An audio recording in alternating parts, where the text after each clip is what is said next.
저는 1년에 한 차례 혹은 그 이상 경기도 가평에 있는 필그림 하우스를 찾아갑니다. 그것은 옛날 표현대로 하면 기도원이고 요즘의 표현대로 하면 쉼이 있고 자신을 돌아보고 또 새롭게 하나님과의 만남 속에서 충전되어서 곧 영성이 새롭게 회복되어서 돌아오고픈 그런 열망을 담고 찾아가는 곳입니다. 가평을 향해 갈 때 그 필그림 하우스에 도착하기 전까지 도로를 달리는데 중간에 터널을 종종 지나갑니다. 좁은 도로이고 산들이 있었지만 터널을 뚫고 그 필그림 하우스까지 가는 여정이 펼쳐집니다. 터널은 요즘은 너무 잘 되어 있죠. 과거에는 터널이 불편하고 좁았습니다. 그 터널을 지나갈 때 이것은 종종 나의 삶과 같다. 앞으로 시원하게 직선으로 계속 달리고 싶지만 터널이 앞에 있을 때 속도를 줄이며 조심스럽게 터널이라는 것을 의식하면서 지나가야 하는 것이 바로 그 필그림 하우스를 가는 여정 가운데 있습니다. 우리는 종종 내가 원하지 않을지라도 우리의 삶에 각양각색의 터널들을 지나가게 됩니다. 하나님이 우리에게 주신 오늘 본문의 말씀, 이 역대하는 왕들의 이야기이죠. 또 왕들의 이야기를 구약 성경에서 두 가지로 구분해서 기록해 줬습니다. 기록해 주었는데 여러분 그런 의문이 혹시 드시지 않으셨습니까? 아니, 똑같이 하나님의 백성들이 왕정 통치 시대를 맞이하면서 왕들의 이야기를 쭉 그려놓고 열왕기 왕들의 이야기가 있고 또 하나는 새로운 역사의 관점을 가지고 해석해 놓은 역대기라고 하는 것이 있습니다. 똑같이 사울왕부터 시작해서 왕들의 이야기를 그려놓았는데 왜 하나님은 두 개의 책을 성경 가운데 그 시대를 위해 온 인류를 위해 이 말씀을 주셨을까? 그들도 똑같이 우리처럼 하나님을 믿기 시작하고 그들의 삶 가운데에서 터널들을 지나갔던 기록들입니다. 특별히 열왕기에서 그리는 왕들의 역사는 궁극적으로 북쪽 이스라엘이 722년에 기원전에 아수르에 의해서 멸망을 당하였고 그 이후에 기원전 586년에 남쪽 유다 백성들이 바벨론 땅에 사로잡혀가는 것을 보면서 그들에게는 큰 충격이 다가왔습니다. 도대체 왜 어찌하여 하나님의 백성된 나에게 우리들에게 이런 일이 일어난 것일까? 그 고민 속에서 하나님은 열왕기 상하를 기록하게 하시면서 그들에게는 이런 모양으로 하나님과 자신들의 모습을 비추어 주셨고 역대기 상하를 통해서는 저런 모습으로 자신과 하나님의 모습을 좀 더 새롭고 다른 방향에서 그려주었던 것입니다. 열왕기는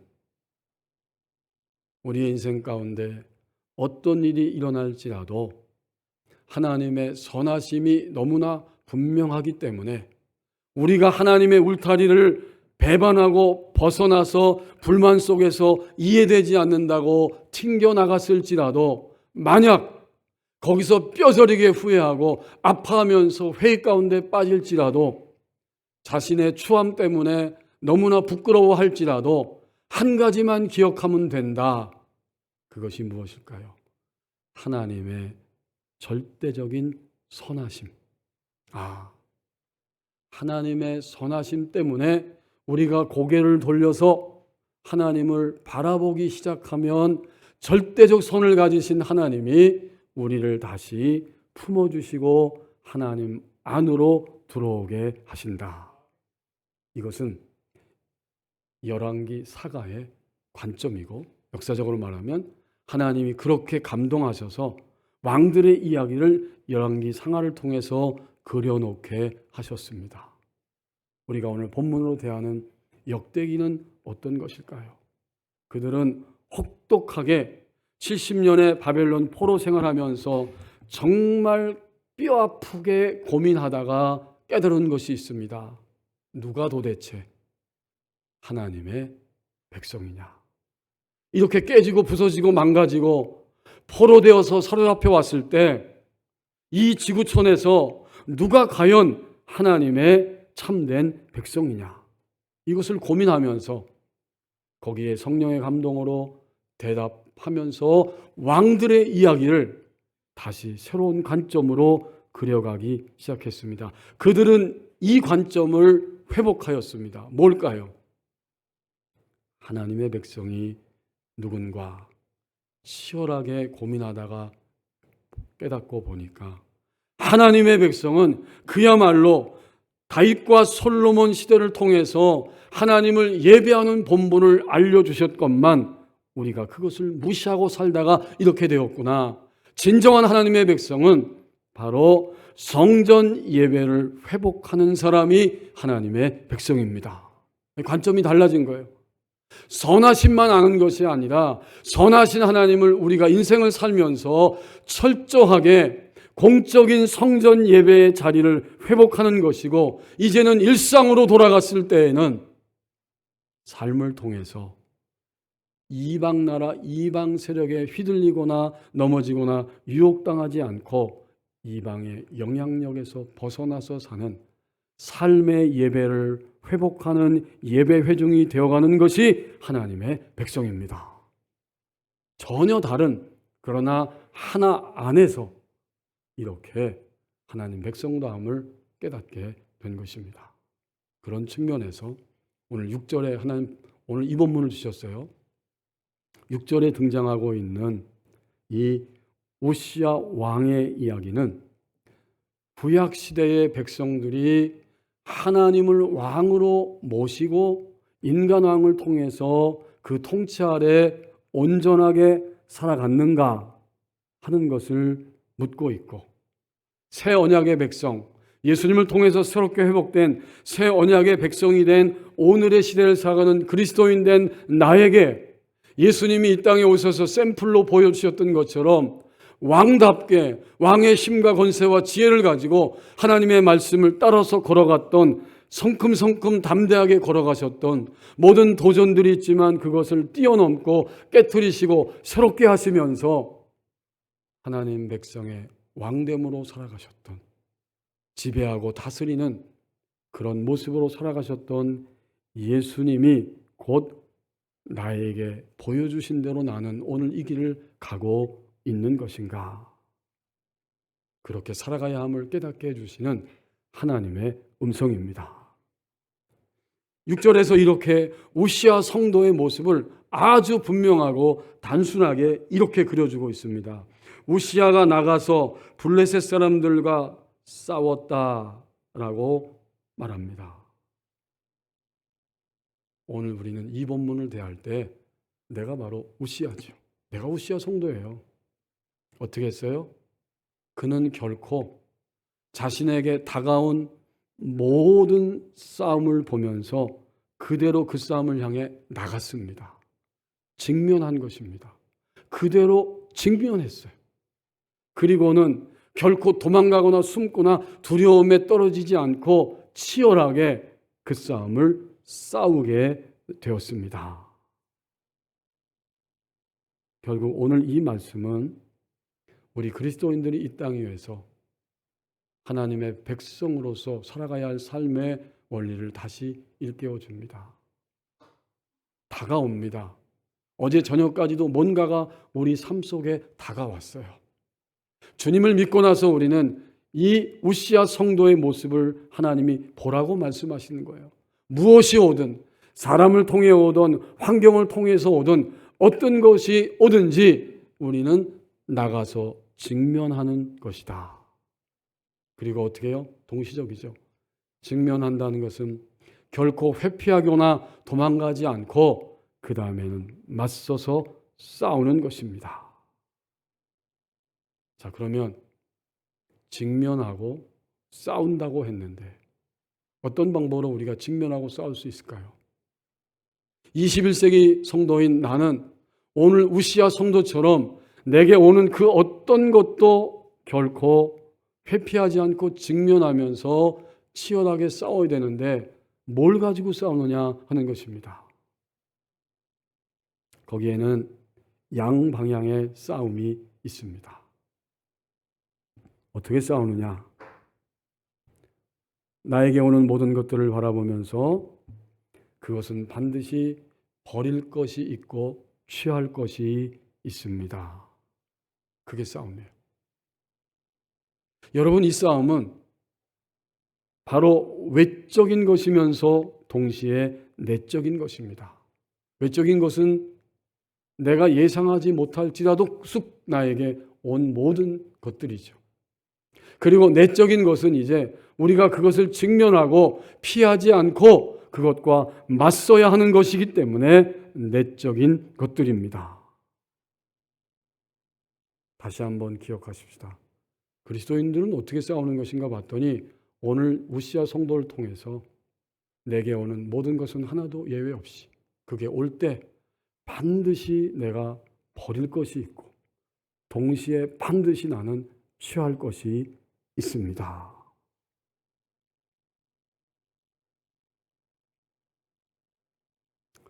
뉴욕에서 정신과 의사로 있으면서 나종호 박사님이 책을 쓰셨습니다. 곧 뉴욕 정신과 의사의 사람 도서관이라고 하는 책을 썼는데 거기서 덴마크에 있는 그 사람 도서관의 이야기를 들려줍니다. 다른 도서관에서는 사람들이 책을 빌리지만 사람 도서관에서는 무료로 책을 빌리게 되는데 이 책은 그냥 이런 도서가 아니라 바로 사람을 대여하는 것입니다. 시간이 지나면 책을 읽고 반납해야 하는 것처럼 시간이 지나면 우리는 사람을 다시 만나지 않게 됩니다. 여기에 차이점이 있어요. 일반 도서관은 책을 빌리지만 사람 도서관은 사람을 빌리는 것이고 또 하나의 차이점은 책을 빌린 다음에 한 주간 또는 그 이상의 시간 동안 빌릴 수 있지만 사람 도서관에서는 단 30분 정도만 대여할 수 있습니다. 이제 그 도서관에 들어가서 보니까 거기에는 소수의 인종, 에이즈 환자, 이민자, 조현병 환자, 노숙자, 트랜스젠더, 실직자 굉장히 다양한 사람들이 자신의 시간을 자원해서 할애하였고 그들 때문에 이 도서관이 운영이 됩니다. 어느 날 코펜하겐에 무슬림 이민자들이 많은 동네가 있는데 한 여성이 사람 도서관을 찾아갔습니다. 그녀는 거기서 일부러 어떤 책을 선택했냐면 무슬림 책을 선택했어요. 무슬림과 함께 만나서 30분 동안 매우 즐겁게 대화를 했다고 고백합니다. 오늘 당신과 만나서 남은 너무나 즐거웠어요. 근데 한 가지 질문이 있어요. 당신이 정말 무슬림이 맞나요? 왜 그런 이야기를 하실까요? 라고 질문했더니 왜냐하면 당신은 지금까지 내가 알고 있는 무슬림 이미지와는 너무나 다릅니다. 아니, 일치하는 부분이 하나도 없거든요. 이렇게 대답을 했습니다. 타인과 만났을 때야 내가 그동안 얼마나 타인을 향해서 낙인을 찍고 편견을 가지고 있었는가. 이것을 발견하게 되죠. 낙인과 편견을 내려놓고 함께 공존하는 것이 인간의 삶이라는 사실을 그는 그렇게 고백하고 있습니다. 자, 그러면 또 한 가지. 사람들은 이 도서관 뒤편에 있는 서고에서는 어떤 일들이 일어나고 있는 것일까? 보았더니 그곳에서 책들은 자신들이 대화할 사람들을 기다리면서 서로 자연스럽게 대화를 나눕니다. 트랜스젠더, 또 조현병 환자, 그들이 이야기꽃을 피우고 무슬림과 유대인들이 이야기하면서 친구가 되어갑니다. 이 사람 도서 안에 가서 버릴 것이 있습니다. 이제 우리 교우들께서 눈치를 채셨죠? 무엇을 버리게 됩니까? 다른 사람에 대한 낙인을 찍어 놓았던 것, 편견을 가졌던 것을 버리게 됩니다. 그러면 취할 것이 무엇인지 그 다음에 따라오게 되죠. 그들이 취하는 것은 인간은 공존할 때에 의미가 있더라. 이것을 손으로 잡고 마음으로 절실하게 취하게 됩니다. 그렇게 하고 나서 집으로 돌아오게 되는 거죠. 여러분, 우리는 오늘 본문을 통해서 우리에게 주어진 다가오는 모든 것들 속에는 버릴 것이 있고 취할 것이 있다는 사실을, 그것이 바로 그리스도인들이 다가오는 모든 대상 속에서 양방향의 싸움을 싸우는 것이라는 것을 알게 하십니다. 우리는 보편적으로 기준을 깨달을 수 있어요. 오늘 장로님도 기도하시면서 그런 기도를 함께, 회중과 함께 드렸습니다. 우리가 뭘 버려야 됩니까? 하루 동안에 우리는 이것을 버리는 것입니다. 뭘까요? 의심을 버리고 나의 방법을 버리는 것입니다. 이게 보편적인 거예요. 모든 그리스도인에게. 의심을 버리는 거예요. 하나님의 사랑에 대한 의심을 버리고 나의 방법을 일단은 멈추고 버리는 것입니다. 그러면 반대도 이제 따라오죠. 그러면 우리가 손으로 잡아서 중심으로 취할 것은 무엇이겠습니까? 하나님의 인도하심에 대한 확신을 우리는 분명히 취합니다. 하나님의 인도하심은 이 땅을 떠날 때까지 결코 한 번도 사라진 적이 없어요. 하나님의 인도하심을 확신하는 것, 이것을 우리가 취하죠. 그리고 나면 이제부터는 하나님의 방법만을 나는 취하게 됩니다. 이것이 자연스러운 순서가 됩니다. 우리에게 어제 저녁에 무엇이 다가오셨습니까? 저는 한 주간 동안도 여러 것들이 다가왔습니다. 저의 개인적인 것도 있고 우리 성도들의 모습 속에서 여러 가지 일들과 아픔과 또는 감격들이 다가왔다는 것을 한 주간 동안에 느꼈습니다. 그러면서 다시 우리는 오늘 말씀을 통해서 분명히 확인합니다. 가장 먼저 구분하는 거죠. 내가 버릴 것, 내가 취할 것이 이 하루 동안에 공존하는데 무엇을 버릴 것인지, 무엇을 취할 것인지 반드시 이것이 나에게 있다. 그리고 나서 구분하는 거죠. 이제는 구분해야 돼요. 아무거나 막 버리면 안 되죠. 제가 어쩌다가 저희 집에 택배가 왔는데 박스가 빈지 알고 버렸어요. 나중에 보니까 버릴 게 아니었거든요. 그래서 저희 아내하고 저희 딸에게 지적을 당했습니다. 그렇게 함부로 막 버리면 되겠냐고. 제가 구분을 못한 거예요. 그냥 박스째 버린 거에 쓰레기인 줄 알고. 버릴 것과 취할 것을 생각했다면 이제는 구분을 해야지. 무엇을 버리고 무엇을 취하여야 하는가.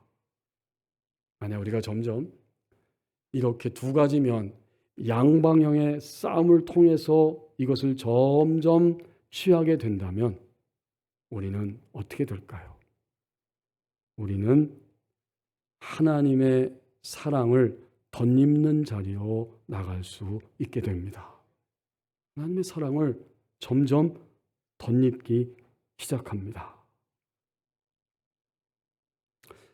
이제 오늘 이후로 우리는 무엇이 오든 어떻게 오든 간에 모든 사람됨의 회복을 향해 나갈 수 있게 되었고 하나님의 사람됨의 회복을 향해 나가는 기회로 여길 수 있게 되었습니다. 같은 이야기지만 좀 달라요.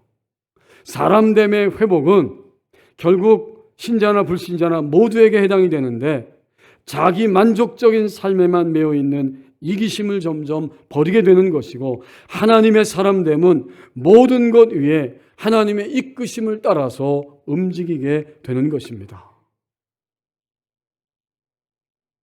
나가지 않으면, 결코 직면하지 않으면, 그래서 피하고 도망해버리면 우리는 하나님이 얼마나 정확하신 분인지를 다시 한번 뼈저리게 깨달을 날만 남아 있습니다.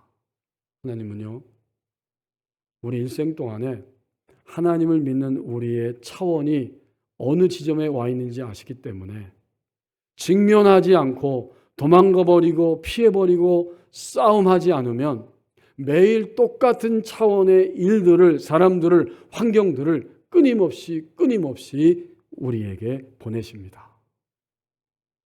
이런 말씀을 드리면 어떤 성도들은 꼭 다른 사람을 쳐다보면서 저 사람이 저래서 저래 라고 생각할 수도 있어요. 아닙니다.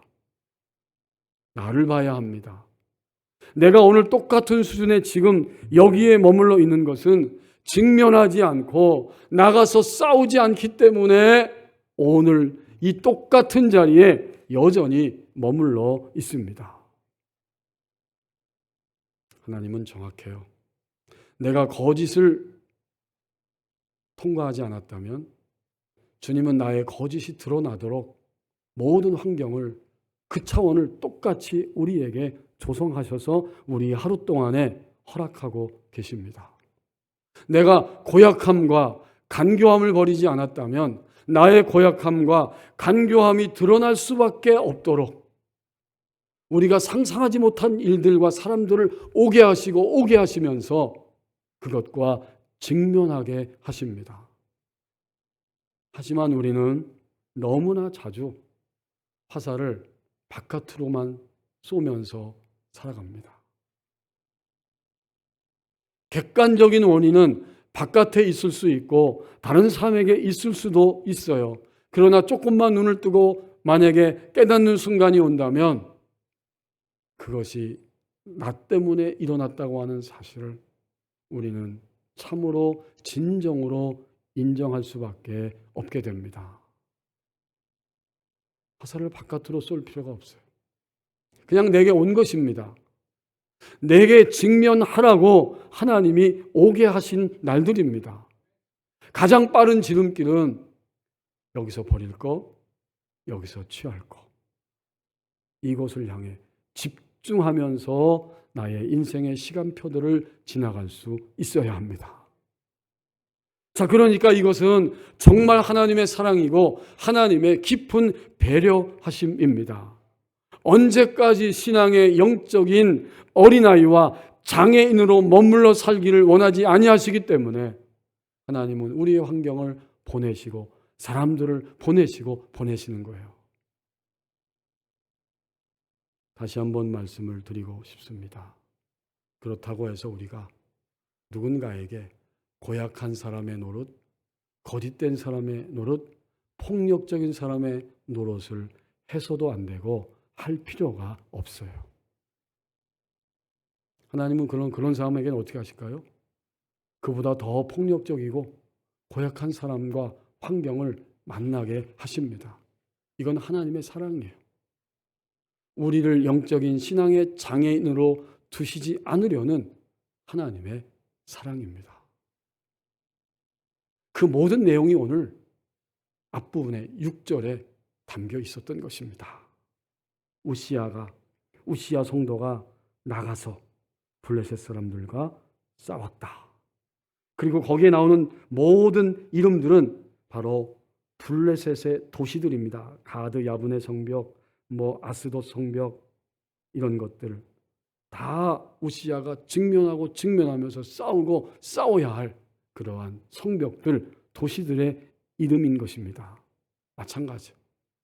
우리도 막상 일어서서 직면해서 싸움터로 발걸음을 옮기고 싸울 때 그동안에 얼마나 버리지 않은 것, 그동안에 얼마나 취하지 않은 것들이 내 손에 붙잡지 않고 붙잡지 못했던 것들이 이렇게나 많았는가, 이것을 실감하면서 우리는 살아가게 될 것입니다. 우리가 언젠가는 뚜렷하게 어느 것이 왔을 때 이것은 버릴 거야. 이것은 내가 취할 것이야. 라고 우리 마음 안에서 정리가 되고 깨달아진다면 우리는 점점 더 쉽게 그 길을 향해 나갈 수 있게 되고 또 점점 쉽게 계속해서 걸어갈 수 있게 된다면 그만큼 우리는 하나님의 사랑을 덧입는 자가 되어가고 있는 것입니다. 하나님의 사랑을 덧입는 자가 되는 거예요. 오늘 역대기사가는 우시야 성도의 모습을 그려주면서 좀 전에 나누었던 것처럼 하나님을 사랑하는 것은 하나님을 높이고 최상의 자리에 위치시켜 놓고 살아가는 예배자의 모습이죠. 공적인 예배와 일상의 예배를 통해서도 너무나 이제는 점점 그냥 자연스럽게 우리의 영 안에, 의식 안에, 지정의 안에 들어오게 되는 것. 하나님 뭘 버릴까요? 여기서. 하나님 무엇을 취하려고 하십니까? 제가 무엇을 취해야 하겠습니까? 라고 우리의 초점이 맞춰지게 됩니다. 그게 자연스러워진 만큼 우리는 나는 지금 하나님의 사랑을 덧입는 중이다. 이렇게 우리는 깨달을 수 있게 됩니다. 이제 7절과 8절 말씀을 보십시다. 하나님의 사랑의 능력을 이제는 내가 덧입었기 때문에 그것이 막 드러나기 시작하고 드러나면서 회복되는 역사를 일생 동안 이루며 살아가게 됩니다. 7절에 직면하고 나가서 싸웠습니다. 회피하지 않고 도망가지 않았습니다. 그랬더니 하나님이 그를 도우사 블레셋 사람들의 영토를 이제는 넘어서게 하십니다. 구르바알에 거주하는 아라비아 사람들, 마온 사람들까지 치게 하셨고 그 영토가 암몬 사람들에게까지 가니까 8절에 암몬 사람들은 우시야에게 예물을 드립니다. 조공을 바치기 시작했습니다. 그리고는 우시야가 매우 강성해지니까 이름이 애굽 입구, 애굽 변방까지 터졌더라. 애굽 지역까지, 이집트 지역까지 우시야의 이름이 알려지고 그가 얼마나 강한 왕인지, 얼마나 하나님의 사랑을 덧입는 강한 자가 되었는지 그것을 멀리 있는 사람들도 알아보게 되었습니다. 이것은 회복을 의미하죠. 하나님의 사랑의 능력이 자연스럽게 드러나게 되고 그리고는 자신이 회복되니까 사람들은 말하지 않아도 저 사람이 하나님의 사랑을 입고 있구나, 저 사람이 저만큼 하나님의 사람으로 회복되어 있구나 라는 것을 느끼고 알게 됩니다. 이 자연스러운 거예요. 나는 하나님의 사람이요 라고 큰 소리 치지 않아도, 선전하지 않아도, 억지로 이야기하지 않아도 가만히 있어도 하나님의 사랑의 능력이 덧입혀지는 대로 흘러나오게 됩니다. 우시야 성도가 지금 여기까지 갔다는 거예요. 누가 가장 행복할까요? 그가 가장 행복하죠. 회복된 나 자신이 가장 행복합니다. 우리는 주님을 믿으면서 언제나 1차적인 초점은 남편에게, 아내에게, 가족들에게, 이 사람에게, 저 사람에게 원인을 돌리려고 하지만 그러면 계속 병드는 거예요. 아니, 사실은 이미 병들어 있는 거예요. 나, 주님 믿고 내가 회복되는 일에 초점을 맞추는 것입니다. 정말 여러분, 오늘 이 말씀은 우리 각자를 향해 하나님이 너무나 간절하고 열렬하게 다시 말씀하시는 거예요. 앞으로 너희가 법원이교회 나의 사랑하는 딸과 아들들아, 너희의 인생을 내가 시간표 두는 만큼 살 텐데 나머지 시간들은 더 이상 바깥을 향하지 말고 너의 내면을 향하고 너 자신이 회복되는 거기에 초점을 맞춰야 한다. 이것을 절실하게 이 본문을 통해서 우리에게 말씀합니다. 인간의 사랑의 능력을 이야기할 때 우리가 가장 먼저 떠오르는 그 기준이 있다면 모성애일 것입니다. 엄마는, 여성은 위대합니다. 자신의 몸에 진통을 겪으면서 생명을 출산하였기 때문에 생명을 생명으로 느끼고 생명이기 때문에 보호하려고 하고 양육하려고 하는 것에 있어서 본성적이면서 진심으로 다가섭니다. 그렇죠? 그럼 부성애는 없어지는 것이냐? 아니죠. 부성애도 마찬가지죠. 남성은, 아버지는 자식이 아플 때, 자식이 고민하고 방황할 때 똑같이 아프고 괴롭고 답답합니다.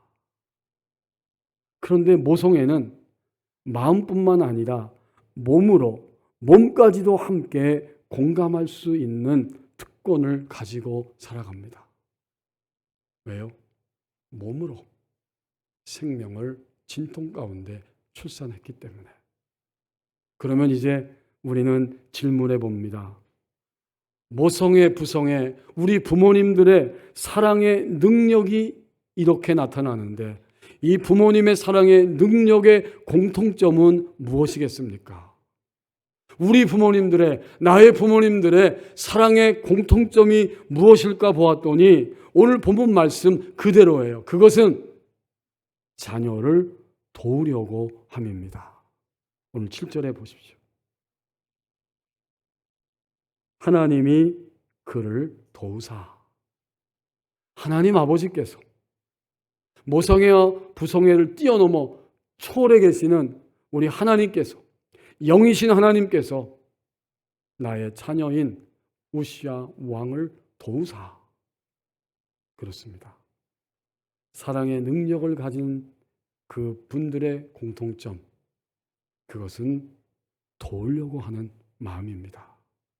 하나님이 도우려고 다가오셨어요. 우리가 만약 오늘부터 나에게 다가오는 모든 것, 하루하루 우리에게 오는 것에 대해서 버릴 것과 취할 것이 있음을 알고 그 방향으로 전환하기 시작하면, 그렇게 살아가기 시작하면 하나님의 도우심이 나타납니다. 이 도우심이란 단어는 둘러싸다 이런 뜻이에요. 암탉이 병아리를 감싸 돌보듯이 하나님이 우시와 성도를 도와주셨다는 것이고 21세기의 성도인 나를 도와주신다고 하는 말씀입니다. 8절까지 말씀에서 애굽의 지역까지 이름이 알려졌다는 것은 하나님의 도우심을 통해 이제는 완전한 회복의 역사가 나타났다는 의미입니다. 제가 30대 초반에 신학대학원 다닐 때 매주일 신학교니까 체프를 해요. 그러면 교수님들도 설교 말씀하시고 외부에서 목회하시던 목사님들도 오셔서 설교를 하시는데 농촌에서 목회하시던 목사님이 초청을 받으셔서 예배를 합니다. 그분이 딱 이제 말씀을 전하는 시간에 마이크 앞에 섰을 때 모두가 다 고요하게 무슨 말씀을 하실 건가? 어떤 이야기를 먼저 시작할까? 이런 마음으로 바라보고 있는데 소를 키우는 이야기를 하시는 거예요. 제가 시골에서 농사를 지으면서 목회를 합니다. 그런데 가만히 보니까 소는 참으로 신비하고 놀랍습니다. 어떻게 열심히 푸른 풀을 먹고 나중에 생산하는 것은 하얀 우유를 생산해내는지 너무나 신비합니다. 지금 우리 교우들은 하도 마음이 딱딱해서 하나도 신비하지 않는 것 같아요. 신비하죠. 들어갔는데 나온 것은 전혀 다른 결과가 나온 거예요. 너무나 신비합니다. 만약 우리에게 주어진 시간의 날들을 정말 버릴 것과 취할 것을 가지고 살아간다면 하나님이 우리를 도우시는데 너무나 다른 결과를 맞이하게 하십니다. 그것을 말씀하고 있어요. 우리가 비록 여전히 실망하고 있고 여전히 좌절을 경험하고 있고 속상함과 두려움과 여러 것들이 우리에게 겹쳐져 오는 환경 속에 있을지라도 하나님의 도우심은 이 모든 것들을 넉넉하게 넘어서게 하십니다. 이 도우심이라는 단어 속에 그 분명한 확신과 희망이 담겨져 있습니다. 이제 하나님은 도우심 속에서 내 안에 견고하게 자리 잡고 있는 불신앙적이고 비신앙적인 생각과 행동들을 계속해서 드러내시면서 깨트려 가십니다. 그것이 계속해서 드러나면서 끊임없이 깨트려질 때에 그 사람이 전인적으로 건강해지는 그런 역사 안으로 들어가게 되죠. 이것이 8절의 변방에까지 이 우시아 성도의 이름이 알려지게 되었다고 하는 말씀의 의미입니다. 하나님의 사랑을 덧입었어요. 덧입었기 때문에 그만큼 회복의 역사를 이루면서 살아갑니다. 이 시대의 큰 화두 가운데 아주 중요한 것이 있다면 공감일 것입니다. 임상심리학자고 또 동시에 그 지식인 가운데 한 사람인 윌리엄 박사가 공감의 조건이 무엇인지를 3가지를 이야기하는 것을 제가 읽어보았습니다. 공감할 수 있는 조건이 무엇이냐? 첫 번째는 다른 사람의 눈으로 세상을 바라보는 것이 가치 있는 일임을 인지하는 것이다. 이게 공감의 첫 번째 조건이에요. 두 번째는 내가 모든 관심의 중심이 되지 않고자 하는 의지가 있어야 한다.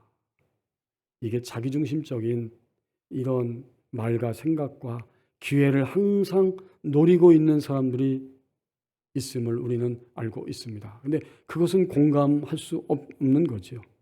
공감이란 타인을 이해하기 위해서 자기중심적인 세상에서 한 발자국 벗어나는 일이고 자신의 스위치를 잠시 꺼두는 일이다. 이렇게 표현했습니다. 그러면 어떻게 될까요? 다른 사람에 대한 타인을 향한 진심 어린 관심과 호기심이 시작된다고 표현합니다. 마지막 3번째는 공감의 조건.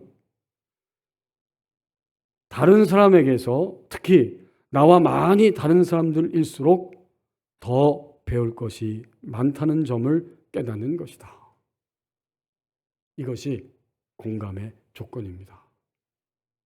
저는 목회자이니까 그 이야기를 절실하게 읽으면서 바로 따라오는 생각이 있었어요. 그렇구나.